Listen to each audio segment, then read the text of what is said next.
டென்மார்க்கில் ஈழத்தமிழ் குடும்பம் ஒன்று பெருந்தொகை தங்க நகையினை இழந்த பெரும் துயரமான சம்பவம் பதிவாகியுள்ளது. யாழ்ப்பாணத்தைச் சேர்ந்த 4 பெண்கள் ஒன்றாக சென்ற வேளையில் இந்த சம்பவம் இடம்பெற்றுள்ளது. கடந்த வாரம் திருமண நிகழ்வொன்றுக்காக செல்வதற்காக வங்கியிலிருந்து நகையினை எடுத்துச் சென்றுள்ளனர். அருகில் உள்ள கடையொன்றுக்கு சென்றவர்கள் திரும்பிய போது நகைகளை காணாமல் அதிர்ச்சி அடைந்துள்ளனர். சுமார் 60 பவுண்ட் தங்க நகைகள் இவ்வாறு களவாடப்பட்டமை குறித்து அவர்கள் அதிர்ச்சி அடைந்துள்ளனர். இதன்போது 4 பெண்கள் ஒன்றாக சென்ற போதும் கொள்ளையர்கள் சூட்சுமமான முறையில் கைவரிசையினை காட்டியுள்ளனர். இது குறித்து போலீசில் முறைப்பாடு செய்யப்பட்ட போதும் அதற்கான காப்புறுதி பணத்தை பெற்றுக்கொள்ள முடியாத நிலை ஏற்பட்டுள்ளது.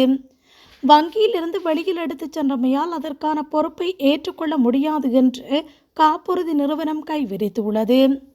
மிகுந்த சிரமத்துக்கு மத்தியில் நீண்ட காலம் சிறுக சிறுக உழைத்து சேர்த்து வைத்த தங்க நகைகளை ஒரே நேரத்தில் பறிகொடுத்தமை பெரும் சோகத்தை ஏற்படுத்தியுள்ளதாக தெரிவிக்கப்பட்டுள்ளது.